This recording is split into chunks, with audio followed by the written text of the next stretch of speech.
Hello and welcome to the Fantasy Life Show. I'm your host, Ian Hartitz. It is a great day to be great. It's a great day to break down all of the biggest news and notes in the fantasy ranking adjustments from a chaotic week 2 of preseason football. Seriously, guys, this will be one of the bigger and better shows that we have here because really don't see too much action going on in preseason week 3. And I know all you guys are trying to ace those home drafts coming up. So really, really excited for today's show. And accordingly, I'm joined by the one, the only Fantasy Life Director of Analytics, Dwain "The Rock" McFarland. Mr. Dwain, you yourself had two home league drafts this weekend. How'd they go? Hey, man, they went well in other dynasty leagues. In the first one, I got, and this is also super flex tight end premium. So I had pick 12 because I'm the league champ, Ian. Come on, Travis Hunter fell all the way to me because people are scared about him playing defense. So you know me, I can't pass Travis Hunter. He should not have been there at pick 12. Had to give my league mates a very hard time about that. And with pick 2, I went with Jackson Dart. I mean, we're playing in super flex. We like guys that can scramble around and run. Quinshon Judkins was there. So it was him or Quinshon Judkins. It's also an IDP league. I don't want to bore everybody, but there's a middle linebacker that's a rookie for the Browns that could have also been good there. But no, I went with Jackson Dart, man. Like what I'm seeing so far in the preseason, liked what we saw in college. He runs around. So that was fun. And in the next one, man, at pick 5, I got Tet McMillan that fell to me. Now, guys, don't ask how I got pick 5. Yes, you're correct, because I did not win that league, and my league mates like to let me know that that's what happened. And it's tight end premium, so I got Harold Fannin Jr., Ian, in the second round, so I was excited about that. That is the funny part. Dwain and I are incredibly blessed to get to do this for a living. That fact will never be lost on me. But the one kind of issue we have is if we don't win a league with our friends, man, do they hold it over our heads for that entirety of until the next season comes around, as they should. I'd be doing the same thing if I was in their position. So again, Dwain, happy that your home league drafts went well. A lot of news actually went down today and, of course, over the weekend. We do have Joe Flacco being named Browns QB1. Matthew Stafford and Justin Jefferson returned to practice. Good news there. That said, nothing has been breaking the brains of everyone involved in the fantasy community like the backfield madness going on in Washington. Time for the DraftKings opening lines. We're talking Brian Robinson and future Hall of Famer Ja'Cory Crosby-Merritt.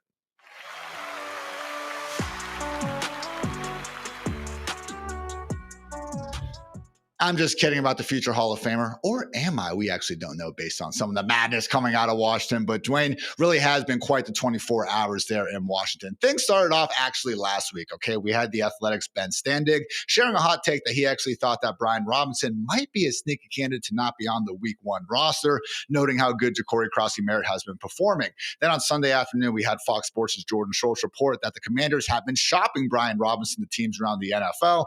Personally, I took note of it and everything, but we heard this about Mark Andrews, Dallas Goedert. Guys get dangled in trade talks all the time. Wasn't exactly a certainty. Dwain, today, though, we actually got news that Brian Robinson and the Commanders have mutually decided that he is not going to play in their Week 2 preseason matchup there against the Bengals. To me, that's no longer smoke. Like, that is me actively seeing the fire now that is going on here. Sure doesn't look like Brian Robinson is going to be a member of the Washington Commanders for much longer.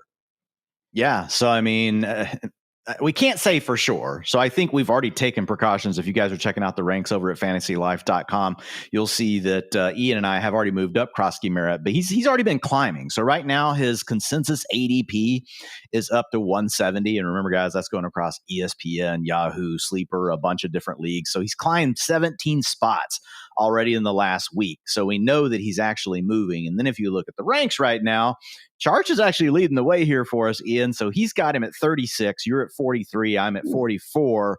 The rest of our rankers are a little bit behind at 62, 71, and 69. So I wanted to put him up there in that range where it's like, okay, upside running back 4 territory. But with the news we've had today, I still have not had a chance to go back in and update this again. So I'll probably go ahead and push him up into that low end running back 3 territory. If Brian Robinson Jr. were to actually leave the team, I think that's the question. Like, how far do we want to go with Crosby-Merritt? We know we still have Austin Eckler there, who's going to do some things as well. But I was drafting a ton of Crosby-Merritt when it was cheap. Now I'm probably really going to get tested. But I think you could look at him as being like that mid-range running back 3. I think he could get drafted as high as like a low-end running back 2 with the steam that's going on with the player, which I would still be willing to mix him in at that range. But I would say I don't know that I would be like rushing to draft him at that price tag every time, because there is a chance like Austin Eckler could just carry a lot larger role than what we think if Brian Robinson Jr. is gone. I think the worst case scenario at this point is Robinson not leaving the fold. And then we actually have not a 2-headed committee, but a 3-headed committee going on in Washington, where, let's face it, weren't exactly getting a ton of production out of the involved parties last year. Jaden Daniels certainly someone that's going to be looking a bit more downfield, scrambling, and again, working into that equation near the goal line, just like a lot of dual threat quarterbacks in the NFL. So if Robinson does leave, Dwayne, I think the Bears would honestly be the best spot, both real life and for him in fantasy. They've been looking for that short yardage back. Apparently, Roshan not quite doing it for him. Kyle Monangai potentially has an injury he's working through, still trying to get word on that, but he was not suiting up for the Bears last night. The Cowboys are the other obvious one, but that said, in NFC East teams, I don't really expect them to be friends that are on the trade streets trying to make it happen. Otherwise, man, it's a lot of horrible options. I mean, the Bengals would be brutal for Chase Brown, another running back. The Texans would suck. The Dolphins might make some level of sense, particularly with the Achane calf injury going on. But again, Dwayne, I think the worst thing for Robinson, for Eckler, and for Jacory is for him to stay on the team at this point. Yeah, and honestly, anywhere Robinson goes, it's going to hurt somebody. Like he's not like an elite player, but he can do the thing you talked about, which is he could easily walk into a scenario and steal the carries inside the 5. Man, if that happened, it would be a potential risk for a guy like Achane. That was a perfect example. So honestly, I mean, wherever Robinson goes, he's going to create the same headache. You're just kind of hoping he doesn't land on a team where, if you guys have been drafting a lot, that he hits your bags. That's why I'm kind of surprised that you mentioned the Bears first, Ian, because I'm pretty sure your DeAndre Swift bags are pretty hefty at this point. And yeah, I think he would force a backfield split immediately in that situation. So how high are you going with Krosky Merritt if he leaves? Like, I'm looking at the list right now, looking at our ranks. I think like you're looking at him in a range like J.K. Dobbins right now is our running back 33. Jalen Warren's running back 30. Tyrone Tracy's 29. Jordan Mason's 28. I feel like he probably goes somewhere in that range. I'm going to go ahead and get him past Javonte Williams. I'm going to put him past a handcuff like Charbonnet. I think I would get him past Bigsby. As much as I like some things that Bigsby has done, like I just feel like he's stuck, in maybe a 3-way rotation, not just a 2-way rotation. So yeah, I'm thinking in that range where we've got Jalen Warren going, Tyrone Tracy, which is basically like a mid-range running back 3. How about you? I think that's the right spot. When you were saying a low-end RB2, I would not be willing to chase him up all the way there alongside the James Connors and Dave Montgomerys of the world. Hey, weird things have happened. Maybe we get the week 1 usage and he does end up being ranked there sooner rather than later. But give me the Vikings running backs ahead of him. I would take Tony Pollard, Isaiah Pacheco, yes, DeAndre Swift, amongst others. So I will say, Dwayne, I have been, not being exactly the leader of the Brian Robinson hype club movement, but I was drafting him. I think we had our perfect draft video like a month ago, and I said he was a pretty good pick in the 8th round. I will pull a smash mouth, put the L on my forehead for that take, Dwayne. I guess my lesson from this would just be, I look at the dead zone running backs, the guys who are not very good. And I've always known Brian Robinson isn't this, just, oh my gosh, like look how talented this dude is at football. You can't keep him off the field. That was never the play. But what is a dead zone running back? It's a running back here just hoping to get volume. Who cares how good he is? And an offense that can lead the fantasy points. And, only facing a 7th round pick as competition. Didn't exactly think that was too steep, but ended up being that case. So I think, again, the lesson is that, yes, guys like that we want to avoid in round 3 and round 4, but even in round 8 and round 9, Dwayne, sometimes, those guys aren't exactly safe either. Yeah, look, I mean, I've been fading Brian Robinson, one of my least drafted running backs, but I was actually with you on the theory. I think I'm with you on the theory you had, which, like, if you're going to take a guy like that, why not take him on an ascending offense like the Commanders? So, I mean, I couldn't really, say that that's like wrong. I think like your logic is fine. I've just seen too many times where guys of this archetype, like it's just such a narrow needle to thread. At the same time, like you're getting this guy right now in round 7 and 8, 9 of drafts. Like it's not like he cost you a ton. So I wasn't drafting him, but I could see why people were. I mean, Pacheco. I think Pacheco though has a better. I think Pacheco has a better chance to be the every down back than Robinson does. But they are similar. Yes, they're similar archetypes. Yeah. Again, we weren't running backs in top 10 offenses. Robinson and Pacheco were the 2 cheapest. So again, I'll take the L. Pacheco does have more pass down work, so I will say he does again have that going for him just a little bit more. Either way, guys, again, don't think this will be the last we'll be talking about Brian Robinson. We'll see what happens on Monday night and beyond. This has been our DraftKings Opening Lines.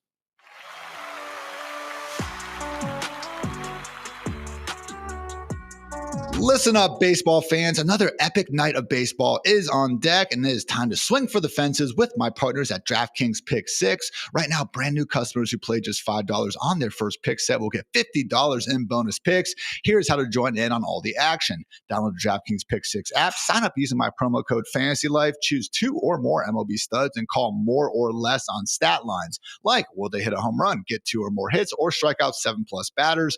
Lock them in, sweat every at-bat, and battle for your share of huge cash prizes. Download the DraftKings Pick 6 app today. Register with my code FANTASYLIFE. The crown is yours.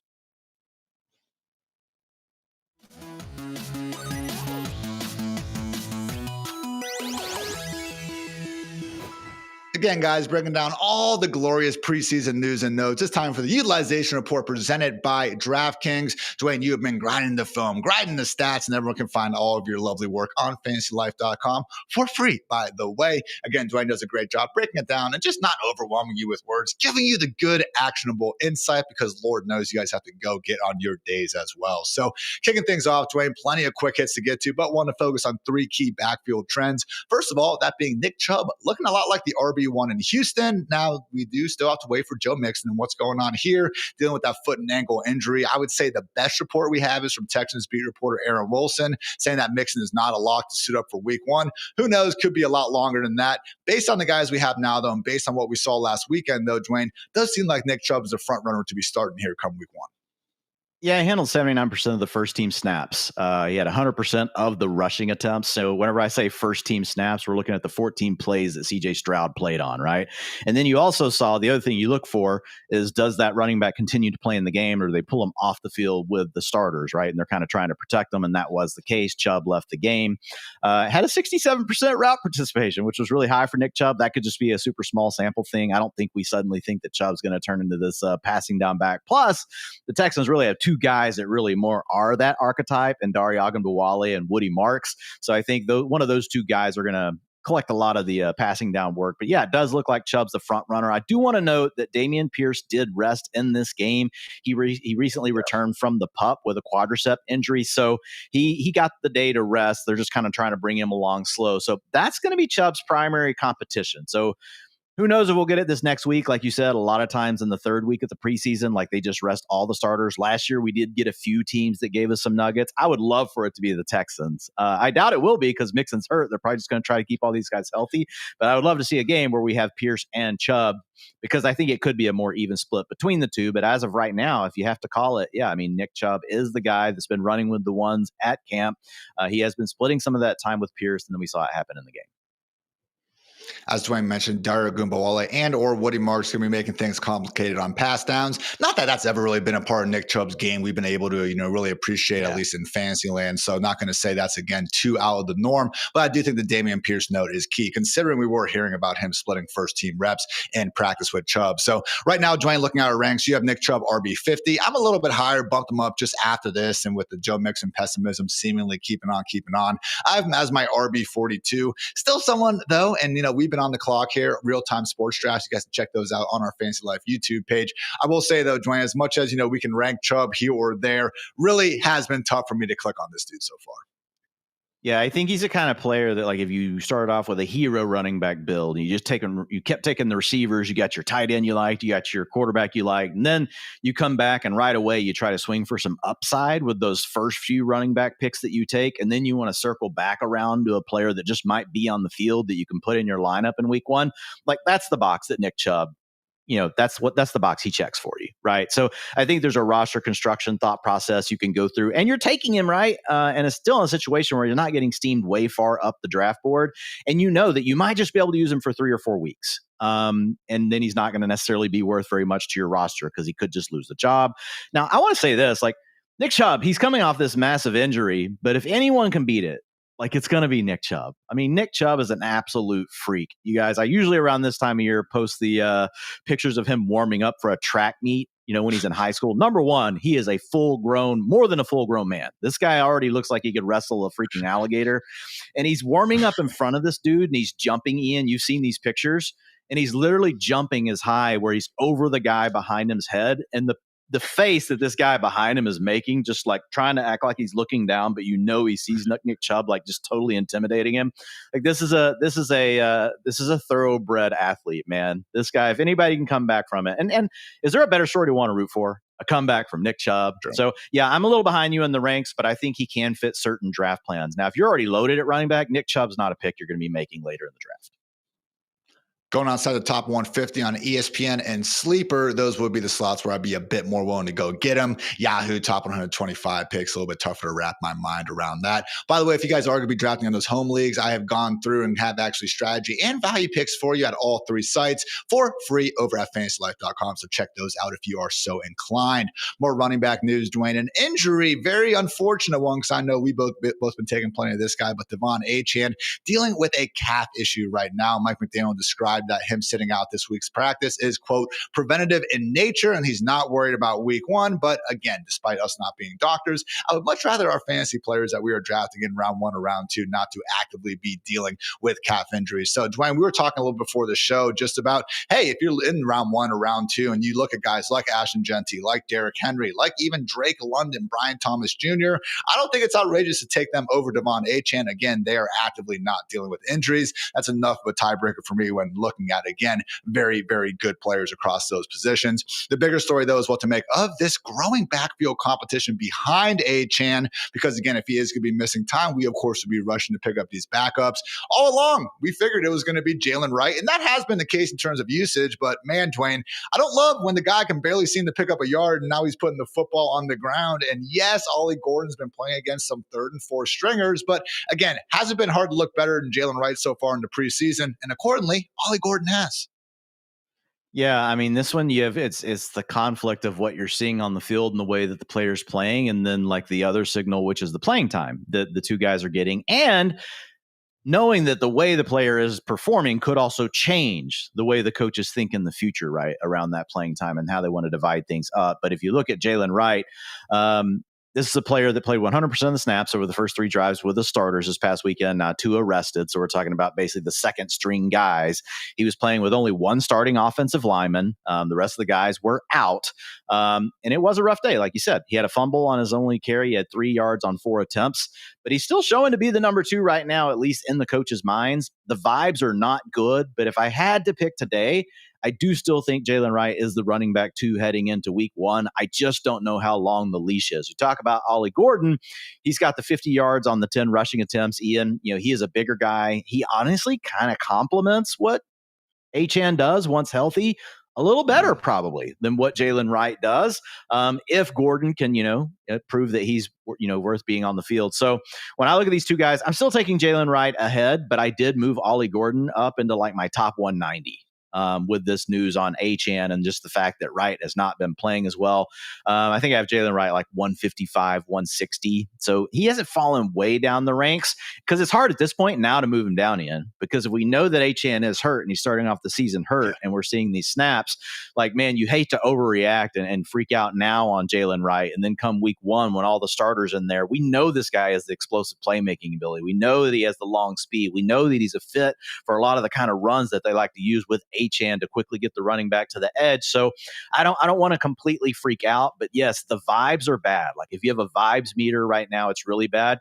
The nice thing is, just real quickly, everybody's abandoning this dude. Like this guy's fallen to pick 180, 190 in drafts that I've been doing. And so I've just been taking him that low. I'm just kind of like, all right, I already have a lot, but I'm just going to keep taking him because there's a really good chance we're just overreacting to preseason data where we've got a bunch of backups and his lanes weren't blocked. I mean, you already posted the one video the week before, which I thought was fantastic, of basically like, where's Jalen Wright supposed to go, people? Now the fumble, that's bad.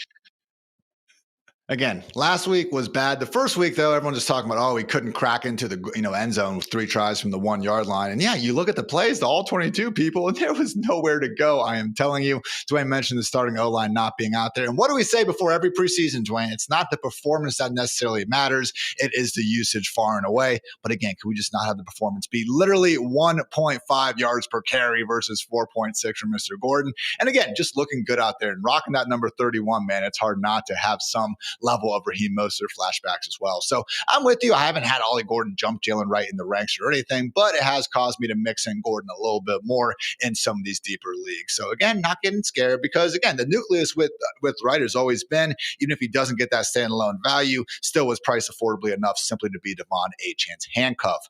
Last one, Dwayne, sticking in the AFC East, we do have the New York Jets backfield. Still Breece Hall. That said, Braelon Allen not going away. What do we see in the preseason week 2 utilization, noting that Isaiah Davis was out of this one? Yeah, so in the first 2 drives with the starters, we saw Breece Hall actually handle 61% of the snaps, 58% of the rushing attempts, and he was out there for 50% of the pass plays. So route participation, that's still really good. Like a lot of those numbers are right there in running back 1 territory. You could be a running back 1. The tricky part, Ian, is that Isaiah Davis didn't play with an ankle injury. And the week before, we actually saw that the RB2 role on the team was actually split up between Braelon Allen and Isaiah Davis. So you really had 3 guys kind of in the mix, not just 2. So you have to be a little careful. I do want to note, though, that the week before that Breece Hall did have 75% of the rushing attempts. So I still see Breece Hall as the running back 1 on the team. I don't think this is a 1A, 1B scenario. I still think he's slightly more in that. No, he's the running back 1.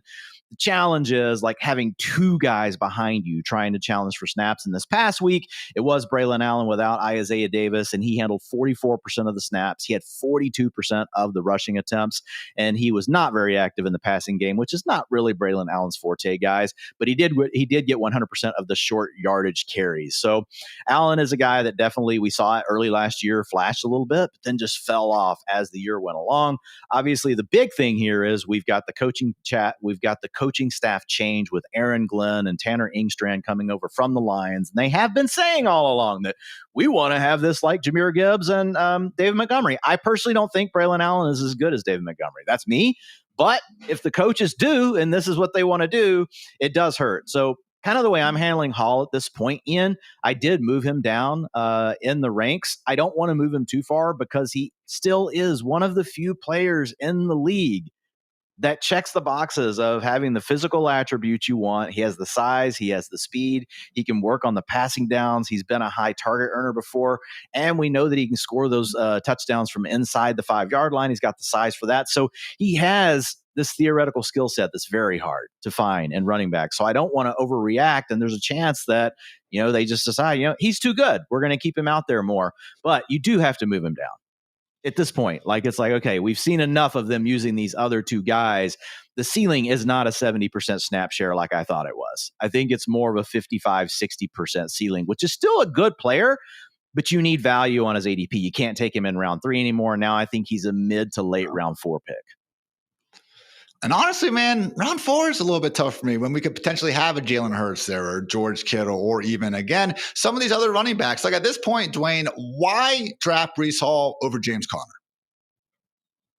Yeah, I mean, I feel you. Like I'm still taking Breece Hall over James Conner. Like I think they're going to be in pretty similar roles, and I still like Breece Hall, as a pass catcher. But I could see your argument. Like I get it.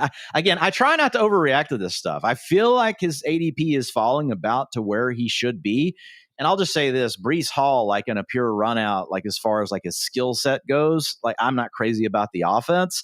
I still feel like there's a little more ceiling there. I could be wrong. James Conner's been a hyper efficient back in Drew Petzing's offense. Like he's been just destroying it the last 2 years. So I feel I think the bigger question is like I'm not passing Jalen Hurts or George Kittle in that round for Breece Hall. And here's the other thing.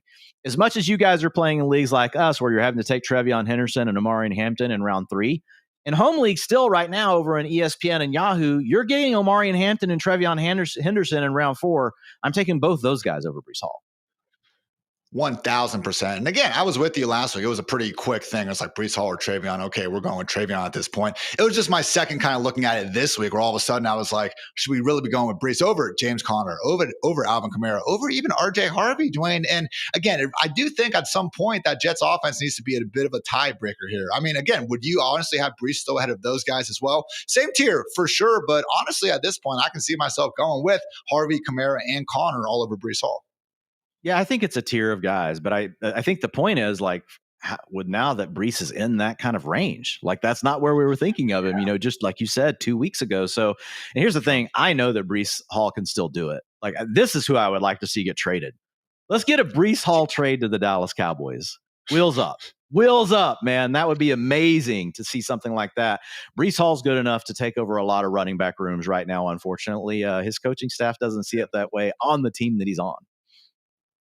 Last point here. I haven't exactly been going on my way to get Braelon Allen all of a sudden, though. That is the thing, because I see him, rocketing up these ranks for some people and everything, and I just don't fully see it because, again, we have no confidence in Braelon Allen being a good enough pass catcher to all of a sudden take over this featured role if Brees Hall is traded or unfortunately injured or anything like that. Isaiah Davis is still there. You would think they might feel the need to add another body. Look, I get it. If Brees Hall is out of the picture, Braelon Allen could certainly be knocking on that RB2 door, but man, Dwayne, I don't think it's a situation where, unlike the Tyler Algiers, the Zach Charbonnets of the world, if you remove Brees Hall from the equation, we're not just ranking Braelon in the top 15 from day one. Yeah, so I did move Braelon Allen up. I've got him to running back 40. We're still close. You're at 46. Charge is at 58. Friedman looks like he's got him right now at 55. So we're ahead of the rest of the rankers right now on Braelon Allen. But I do agree with you because of what I said earlier when we were talking about Brees Hall, which was in the game Isaiah Davis was healthy. Really, he and Braelon Allen, they split the work of the running back too. So I'm not so sure that you have standalone value in Braelon Allen without an injury to Brees Hall. I'm not certain about it. I also can't rule it out. So I moved him up some in the ranks, but I'm like you. It looks like we landed in the same spot. I have seen some people saying he's already a running back 3. I'm not buying that. I don't. When you get to running back 3 status, I think you essentially need to be saying, hey, this is most likely a player that if I need to flex him, I'm going to feel pretty good about it. I think it's going to be a complete crapshoot on whether or not you like that with Braelon Allen on a week-to-week basis. Now, granted, there's a lot of guys in the running back 3 territory that we can kind of say some of those same things about, but I think it was worth moving up, making him more of that mid-range running back 4. But I have legit concerns about Isaiah Davis really being a thorn in his side, even if something happened to Brees Hall. And let's say that he isn't. Braelon Allen is, the Jets version of David Montgomery. Imagine David Montgomery if his offense was lucky to score 1 or 2 touchdowns per game. Is that someone you're seriously going out of your way to start? Exactly. Again, just not even trying to hate on Braelon here. It's just a reality of what's going on with that Jets Justin Fields-led offense. So, guys, again, this has been our utilization report presented by the fine folks at DraftKings. We invite you to, again, download the DraftKings Pick 6 app today using my promo code FANTASYLIFE. And first-time customers who play with just $5 will get $58 back in bonus picks. Again, that's promo code FANTASYLIFE. The crown is yours. Now for a quick word to our friends over at Gopuff.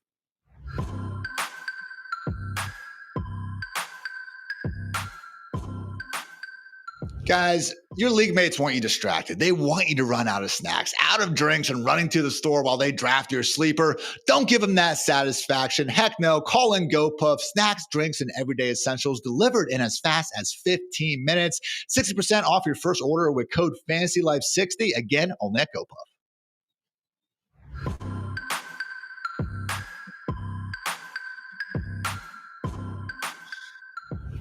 Love me some Gopuff and love me some ADP audits. Dwayne, presented by Premier National Sports. We're going through some wide receiver rooms and some happenings again from week 2 of the preseason, and accordingly how we are adjusting the old fantasy ranks. So starting off with the Los Angeles Superchargers, Ladd McConkey not dealing with that nagging lower body injury anymore. He's out there looking like a stud, playing every single snap that Justin Herbert is too. That's great. We know that. That said, unfortunate injuries have been striking the Chargers. Obviously, Mike Williams decided to retire, but then Quentin Johnston unfortunately suffered a concussion. So yes, Keenan Allen, Dwayne will be involved, but it's the pair of Chargers rookies that perhaps we should be paying a bit more attention to here. Yeah, it's a crowded room, but man, I went back and watched this. First I pulled up the utilization data, and I kind of like the data lead me to where do I want to spend my time going back and watching the guys. And so I pulled it up, man, on Keandre Lambert-Smith because I saw that he entered the game with the starters once Quentin Johnston unfortunately suffered that concussion. And hat tip to QJ, he had 2 targets on 3 routes. So he had only been out there a short time, and he already had his 2 targets. So he's a guy that they have been trying to also keep incorporated. But man, when you watch this guy, when you watch Keandre Lambert-Smith and the fact they may have hit on this late round pick, man, Ian, he just keeps stacking up days, like as the coaches like to say. It started in mini camp, then in training camp he had the buzz, then we get the Hall of Fame game and he balls out, then in week 2 we get another good play, and then this week, man, this guy comes down with a 26-yard catch down the sideline where you just need elite ball tracking skills, over the shoulder, headed to the sideline. It was an absolute dot of a throw. So also hat tip, Justin Herbert, you are a pretty badass man yourself. But this guy just keeps on doing it, Ian. You know, I mean, so the exceptional ball tracking, you know, the playmaking that he has, the my ball mentality. Honestly, he looks like one of the best 3 wide receivers on this team. And the best wide receiver on the team is Ladd McConkey. But Keandre Lambert-Smith looks like he is one of the next best. Like you said, a little bit crowded. Still got Keenan Allen, Quentin Johnson. Hope that he's back from the concussion, so he's going to have to make that move. But man, I think he's already better than Quentin Johnston. My eyes are already telling me that he's better than anything I've ever seen from Quentin Johnston. And then you have to go watch freaking Trey Harris, dude. This guy's kind of been quiet. He hasn't had the consistency that we've had from Keandre Lambert-Smith. But he did the same thing. As soon as I turned him on, I was excited to see him. And like right away, he catches, well, his was later in the game from Trey Lance. He catches a bomb down the same sideline where he has to do the same almost exact thing, lands at the 1 yard line on this long catch for 34 yards. He's like, I'm not getting outdone by UKLS. You know, I'm the round 2 pick here. But what was really fascinating with Trey Harris is in college, you know, he really worked more outside, you know, in this X kind of role. They're moving him all around, Ian. They're moving him all over. He's left side, right side, getting in the slot, putting him in motion, running these horizontal routes, not just all vertical routes, running quick breakers and actually looking pretty good on them. So I was just really encouraged by the way that, how diverse, right, his route trees and his route concepts were. Got to play with, starting in the second drive, he came into the game, which I think was when KLS was going to come into the game as well until Quentin Johnston got hurt. He got to play a little bit of that series before. So also left the game when KLS left. And I mean, the Chargers may have struck gold on these two guys. Look, I love Keenan Allen. I kind of got onto people with the fat Keenan Allen stuff. He did some nice things last year. But I tell you right now, I know it's preseason, but they invested in these. Well, they really invested in Trey Harris. KLS is a home run, man, if you hit on this as well. This is great for Justin Herbert in the long term, I think. I just don't know how quickly it's going to happen. This is what I would say. If you're playing in a league that's drafting 20 rounds, or you're playing in a league that drafts 14, 15 rounds, but you guys, get to, pick up more players later, because I see all these weird rules, right? And you got these deep benches and stuff. KLS or Trey Harris, I'm fine, like stashing. They're wide receiver 6s, though, right now. Like they're not guys that we know when it's going to happen, but we like what we see. And so if it does happen, like you're going to be really excited to have them on your fantasy team. But if you're playing in a typical league where it's 14 players, it's 10 man, these are going to be more like guys you're watching on the waiver wire. You're going to be watching, and if you see, Keenan Allen's not playing or Quentin Johnston's not playing, then you're going to kind of, be like, okay, I remember this conversation Dwain and Ian had, and I'm going to go look at grabbing one of these guys off the waiver wire.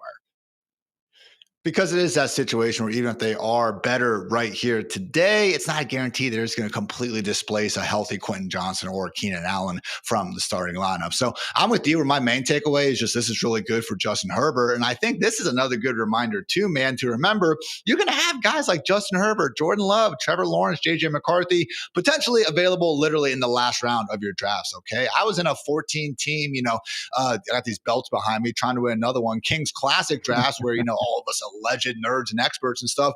I literally got Justin Herbert round 16 in a 14-team draft. Okay, so when Dwain are playing on real-time sports, everyone over there takes 2 or 3 quarterbacks, so it's a little bit tougher to get that sort of value late. But man, really can't stress enough that barbell first or last approach at QB, because we have guys like Justin Herbert and Jordan Love, legit proven top 5 upside in fantasy, available in the last few rounds of your draft. So God forbid Herbert even starts to run a little bit more in the Greg Roman system now that he is healthy. Certainly someone that, again, I've been happy to draft at that cost throughout pretty much the entire offseason.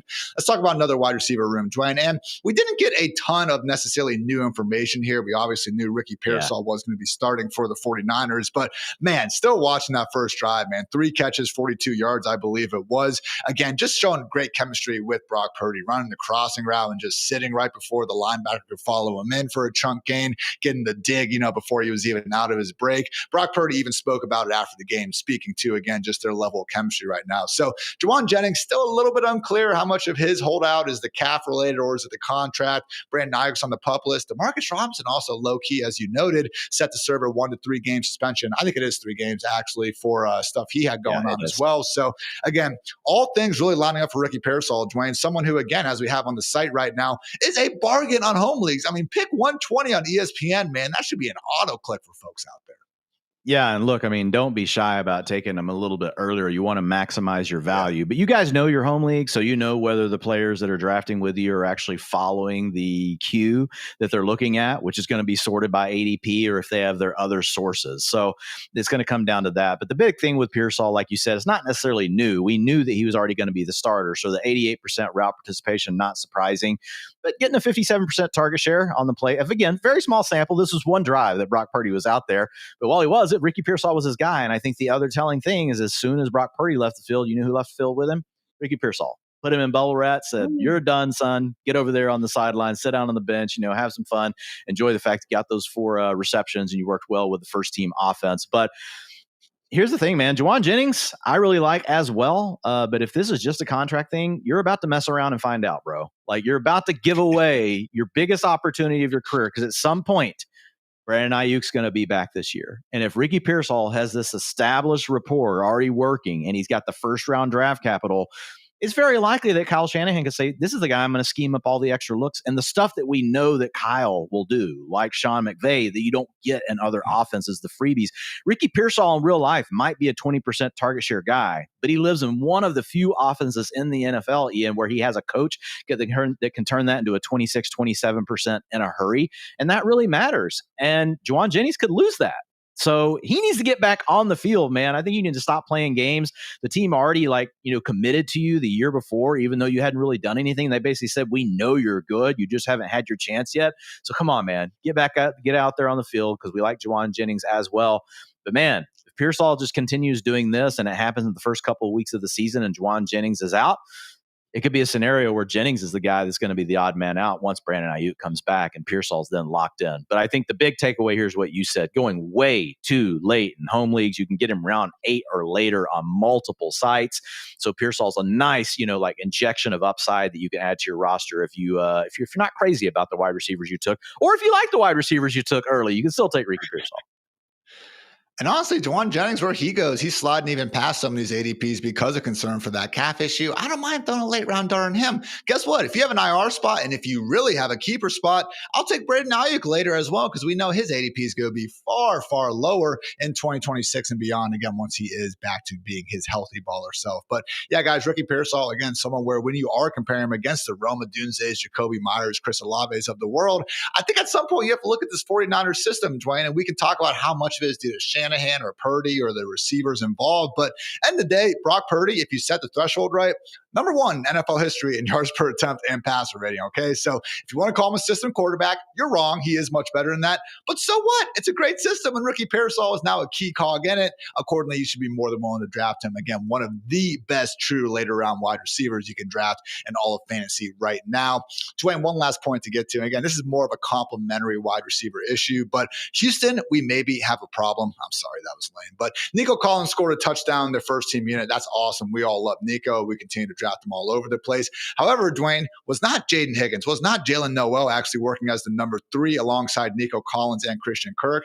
It was Xavier Hutchinson. What is your level of concern for the pair of Iowa State Cyclone rookies?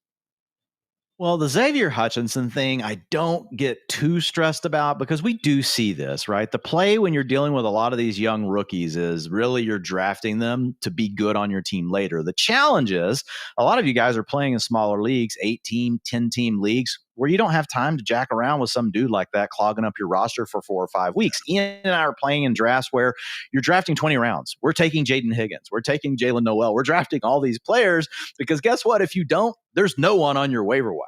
That's not going to be the scenario for you. So what I would say is if you're taking Jaden Higgins, if you're taking Jalen Noel, they are dart throws and you're going to have to just be patient. I think the other thing here that's concerning, Ian, is the Houston Texans. So remember, last year was a bit of a disaster with the offensive line. CJ Stroud under a lot of pressure.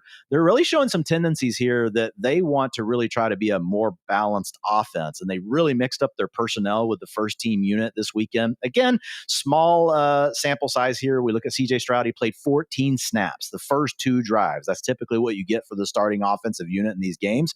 But 11 personnel, so that's 3 wide receivers on the field, 57% of the time. 12 personnel is 2 wide receivers and 2 tight ends, 21% of the time. And then 21 personnel, which is 2 running backs, typically a running back and a fullback, and 2 wide receivers, 21%. So you get into this scenario where you're running more of this, instead of the Sean McVay kind of scheme, where it's 3 wide receivers all the time, and it's more of this Kyle Shanahan kind of scheme where you're more using your fullback more, using your 2 tight end sets more. What that does is it puts real pressure on who the wide receiver 2 opposite Nico Collins is going to be, and it can create this massive rotation. And then whoever the 3rd wide receiver is, it's an even bigger problem for them. Because you could run into game scripts where they're like, hey, we're going to go with our heavy stuff this week. We're going to play more of our 2 tight ends. We're going to use the fullback. We're going to pound the rock, that kind of stuff. So it's just something to really keep an eye on. You mentioned what happened with Higgins. He was only out there for 22% of the routes with the starters. Here's the positive, guys. He did get on the field with CJ Stroud. It's not like he was just buried with the second team. So that is a silver lining. Got out there, and he was actually one of the guys that was out there in the heavy set stuff. So I think eventually this year, Jaden Higgins does become one of the starting wide receivers for the Houston Texans. The challenge is we don't know how long it's going to be. And then number 2, if we know Christian Kirk is locked into a role, even if Jaden Higgins takes that next role, like he could be stuck in this weird rotation based on the game plan each week. So just enough that I did move Jaden Higgins down. He's a guy I've kept around pick like 105 to 110 pretty much all offseason.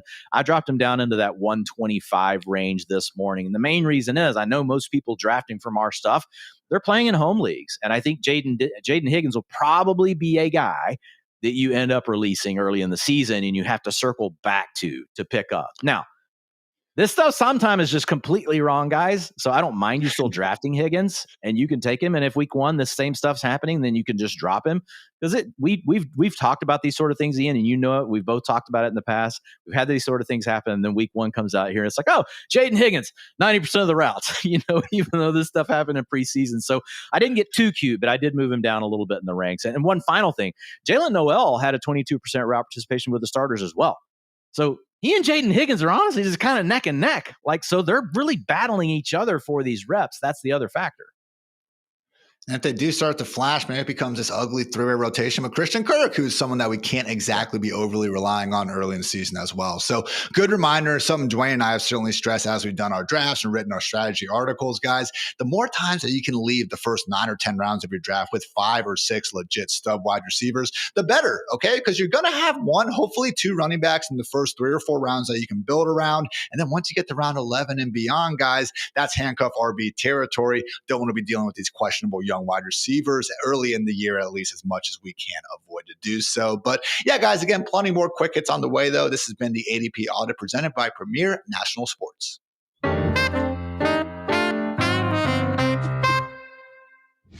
Did want to give a quick shout out to our friends over at Premier National Sports. Guys, if you know someone who is a high school athlete, maybe it's a neighbor, a complete stranger, a family relative, or all the above, again, let them know about Premier National Sports, because this is a lovely organization that is trying to help take you, or again, the high school athlete at hand, to the next level. And guess what? These days, it's not just about finding the best school and the best football team to take your skills to the next level with. It's about also trying to get that NIL bag, baby. Again, go get that cash. You guys are earning it. Why the heck not? And again, Premier National Sports with personalized recruiting strategies and NIL education is helping you do just that. Check them out if you haven't yet. You can get in touch with their team at premiernationalsports.com.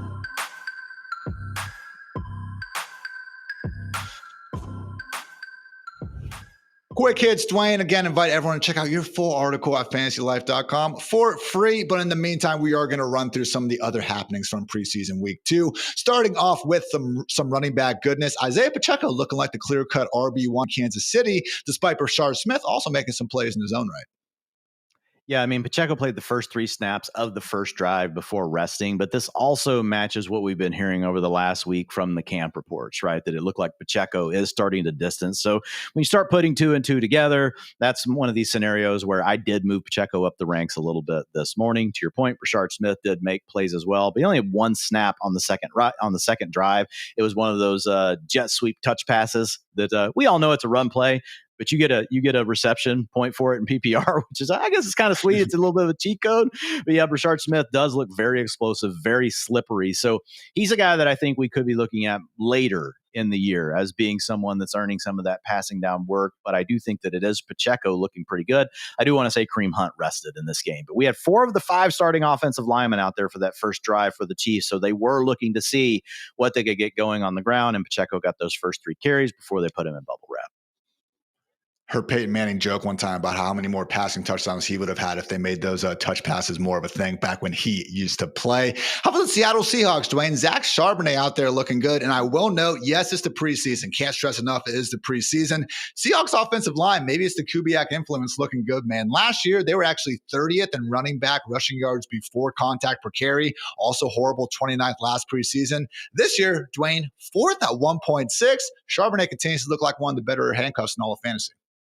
Yeah, he's the best handcuff in all of fantasy, and we've talked about him before. It's because he actually has shown what he can do when he is the handcuff, and that is, you can get 20 fantasy points out of this guy, and he's pretty consistent. Doesn't have a lot of bombs in those sort of situations where he completely dudded. So yeah, played 100% of the snaps with the starters in this particular game. We had Kenneth Walker. He was resting, foot workload management. Sam Darnold played 10 snaps on that first drive, so this really was with the starters. We also had multiple starting offensive line in the game.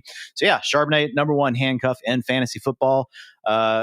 If Kenneth Walker, is injured, if Kenneth Walker is dealing with injuries throughout the year, I will say Charbonnet is good enough that he could force this into a bigger timeshare. And that's my one fear with Kenneth Walker. And, he's part of my draft strategy, but then we had the injury really popped up after I had already written that. So I have moved Kenneth Walker down the ranks a little bit. I'm still fine drafting him. I'm still targeting him, but I'm not going to reach way above ADP to get Kenneth Walker now. It's kind of the way that I've been playing it, Ian, personally, because Charbonnet is a good football player. And he reminded us that, just another time, in this preseason game.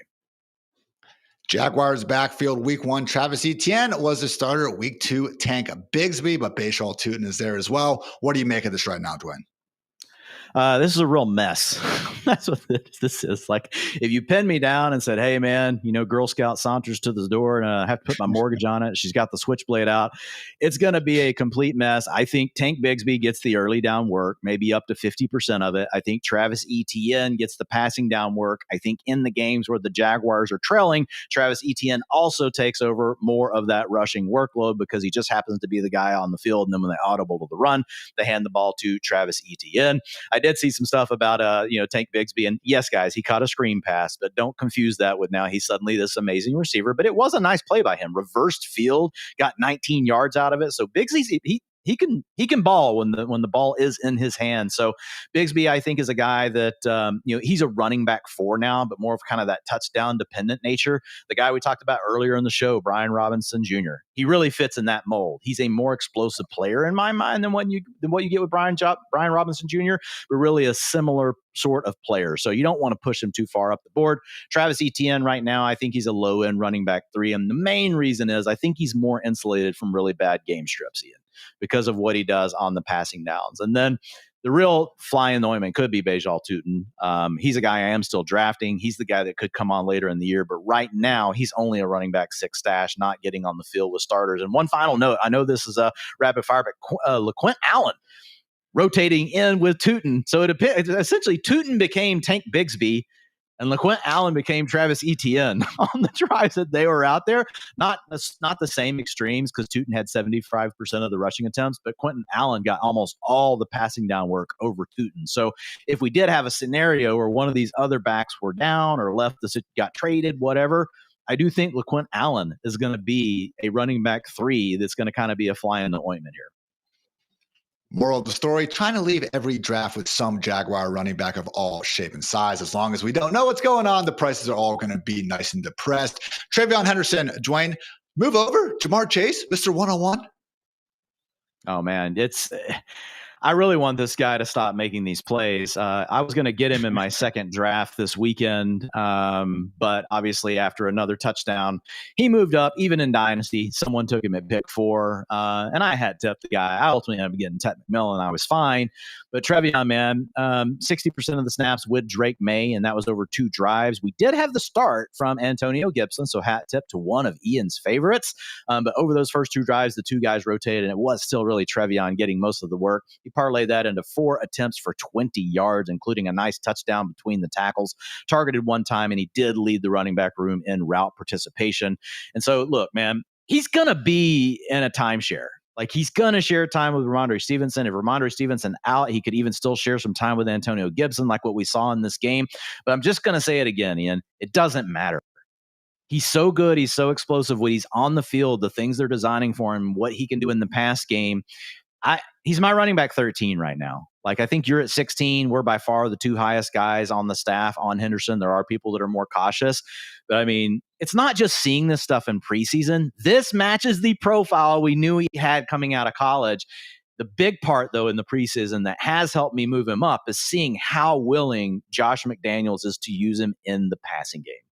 That is just absolutely huge, because now that unlocks the upside of don't need 200 carries to be a top 12 running back. You could have an Alvin Kamara kind of rookie season where you do a lot of it through the passing down work and you don't even have 150 attempts. So, yeah, Trevion Henderson, I'm willing to take him as high as round 3 in aggressive drafts. You and I did that last week, Ian. I think you can probably still get him in round 4 in your home leagues if you just want to be safe. ADP still says he's a round 5 pick in home leagues. But, man, I don't know that I trust that. Enough people have seen these highlights. If you really want him, I'm thinking you got to take him in round 4. Few other RB notes. Will Shipley getting the rest while A.J. Dillon going out there for the Eagles. Shipley remains one of the best late capital LATE round handcuffs you can get. Blake Corum also got his second straight start, basically took the rest of the game off after the first drive, firmly ahead of Jarquez Hunter in terms of who is Kyron Williams' handcuff. DJ Giddens also got to play ahead of Tyler Goodson behind Jonathan Taylor, and then Goodson suffered an elbow injury. Not sure about the severity or how long-term it's going to be, but again, Giddens right now would be your handcuff for JT if you're into that kind of thing. And finally, unfortunately, we cannot have good things. Marshawn Lloyd got to play. He flashed. He caught a cool wheel downfield, and he hurt his hamstring. Matt LaFleur says he is going to miss some time. Sounds like he could, in fact, miss the opener. Sigh, please, injury gods, just give us at least one healthy week of Marshawn Lloyd at some point. We would appreciate it. Wide receiver, though, Dwain, the Bears are putting some good things up there over on a Sunday night. Colson Loveland making some plays, drive 1. Luther Burden making some plays, and also looking like an awesome blocker. That said, maybe the usage wasn't quite as pristine as we would have liked to see. Yeah, and again, young players, we do expect to see them have to battle sometimes early in the year to get their playing time. The key takeaway here is if you're drafting Colston Loveland, if you're drafting Luther Burden, you're going to need to be patient. I did move Luther Burden down the ranks. I had him in the wide receiver 5 territory at this point. I think he's a wide receiver 6 stash play. I think he's still fine to take late in your draft, but you just need to have the right kind of roster construction for it. It's Olamide Zaccheaus. I got the name right. Olamide Zaccheaus. Shout out, man. Sorry, I've gotten it wrong for many years now. Our producer, King Swing, he was already on this, told us this a week ago that Zaccheaus really looked like the favorite to be the wide receiver 3. And this performance matched up with that. He operated from the slot, 75% of the time, and he was out there balling. Caught a 36-yard touchdown where he had some nice footwork after the catch, eluded a defender, took it the rest of the way of the house. I will say Zaccheaus is one of these guys, never has been a high-end target earner, but when you flip on the film and you watch him, he's kind of like a Khalif Raymond, some of these other players that we talk about. He does nice things with the football in his hands. So I do see him slowing down the ascension of Luther Burden. Might have to wait a month or even more on Burden. So if that bothers you, don't draft him. Wait for your league mate to drop him and then circle back around. I will say with Loveland, though, it was 50% route participation versus 60 for Cole Kmet. But, man, a 40% targets per route run, 22% target share. I think he's going to share some time here with Cole Kmet. The challenge on Loveland is if you want to own him, I don't think you can leave your draft without him. Now, what I'm going to say is if you're going to draft Colson Loveland, I think you need to take 2 tight ends. Because I don't know how comfortable you're going to be. You might go ahead and start him in week 1, but I think it's a good idea to come back later with a guy like Chigo Okonkwo, something like that can help get you through the first few weeks until hopefully Loveland really gets to that 70-80% route participation and takes some of that work away from Cole Kmet. But man, they all looked good. The Bears offense looked good. It was the second string and third string defense for the Bears, guys. We got to stress that. Go look at the pictures of Caleb Williams in the pocket. No one near him. But that's still a positive thing because they upgraded their offensive line. If that carries over to what we get in the seasons, that is just massive for Caleb Williams. This is the best that we've really seen Caleb Williams look for a full game. I say a full game for the 2 drives that he was out there playing. Awesome quick hitter there, Dwain. I'm going to run through a last few wide receivers. Torrey Horton getting a little bit of love in Seattle, maybe bypassing MVS. Alec Ayomanor perhaps rising up the Titans depth chart. Van Jefferson dropping absolute dimes from Cam Ward, not exactly helping his cause. Efton Chisholm, you cannot slow him down. You can only hope to contain him, absolutely balling out with the Patriots. Dante Thornton and Trey Tucker playing over Jack Besh over there with the Raiders. Also have Jalen McMillan, unfortunately hurt with the neck injury, perhaps opening up Emeka Ibuka. Sterling Shepard, Tez Johnson, as long as Chris Godwin remains out. Despite all that, though, Dwain, none of those guys are your favorite late-round wide receiver. That honor goes to a Thor Nystrom favorite, Lions wide receiver 3, potentially, Isaac Tesla. Yeah, Tesla got the pronunciation right and everything there. Played the first half with the technical starters. The Lions rested their first string. So he played with Kyle Allen for 33 snaps, was out there for 100% of them. Dude had a 29% target share, 4 catches, 4 of 5 targets for 41 yards, including another touchdown, Ian. This is all this guy does. And it was a back shoulder fade touchdown grab in the end zone. I mean, he's made the contested catches. It's just the momentum, man. We heard it in minicamp. Well, number one, they trade away their third. They swap third picks, trade away 2/3 next year to go up and get this guy they like. Minicamps, positive. Training camp, positive. Every preseason game, positive. I think Tesla is going to take Tim Patrick's job fairly quickly. If something were to happen to one of the other Lions receivers, it's an offense that we like. We could see this guy being a guy that we're actually excited about getting in our fantasy lineups. And just again, Isaac Tesla, how can you not get behind a name like that? Here on the Fantasy Life Show, guys, time for quarter 4. Get the 4s up.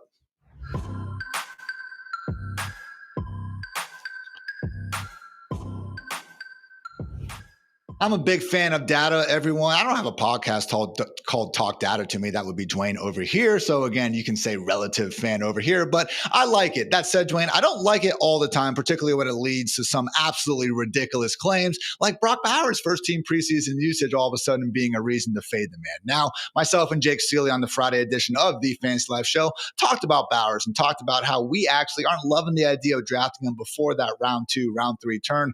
That said, Dwain, regardless of how you feel about Bowers, we really should not be changing a darn thing about that based on what happened there last week. Yeah, that's the big takeaway. Wherever you were thinking about Bowers before this should move the needle none to very little for you, right? Like if you decided this is going to make a tiebreaker with one player, fine, go ahead. But this guy should not be falling down another 6 players down the draft board. This does not put him on a do not draft list. He only had a 50% route participation, a 13% target share with the starters with Geno Smith on the field. Michael Mayer was out there with a 50% route participation as well. Here's what you got to remember with this stuff, guys. A lot of times these coaches want to see another good player. Remember, Michael Mayer is a guy they took in round 2 years ago, and he just had the run out of having Brock Bowers land on his freaking team. That kind of sucks if you're Michael Mayer. Then he took personal time last year, probably because he's sitting there and crying in his closet going, I'm stuck with freaking Brock Bowers. Like, how am I ever going to get on the field? But the point being is these coaches will get a guy like this some playing time with the starter, Geno Smith, in a game situation, just because at some point he's going to be on the field with Geno Smith in the regular season. They want to see it in the preseason. We get 2 drives to do that. And in a small sample like that, you get something like this that looks like these guys are actually splitting time. I will say Pete Carroll has been a pain in the butt going back historically, and he's been very willing to rotate tight ends. But I will also tell you this, he has never had a Brock Bowers. He's never had a Brock Bowers. So I'm with you. I'm also with, Jake from what you guys talked about last week on the show, and we've been pretty much in lockstep and saying we're not taking Brock Bowers in the middle of round 2. Totally in play, though, at the end of round 2, where you run into a ton of question marks around a lot of those guys. And if you want to take him as an early 3rd, if you can get him, I think he's still a great pick there. So don't change your mind on it based on this. Could Michael Mayer steal a few reps from him? Yes, but Brock Bowers, you want to bet on the talent, guys. And I had actually somebody on Twitter, Ian, but man, he's got a less catchable catch rate from his new quarterback. I'm like, guys, now we're just getting stupid. Like, Geno Smith is an upgrade over Aiden O'Connell, right? We don't need to really have this debate. So anyway, yes, continue to draft Brock Bowers where you had been comfortable drafting him before.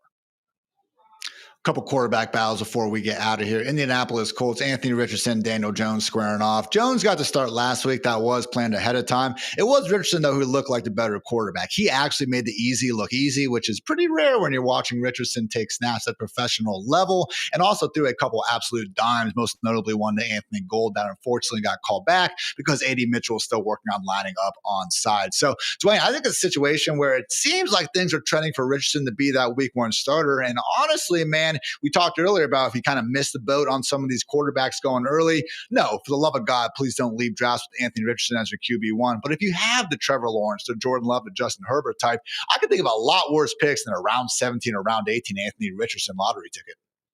Yeah, and we did it last week, and if you guys want to go check it out over on YouTube, you can check out the real-time sports draft that Ian and I did for $300, trying to take $500,000 down in the Fantasy Life Championship.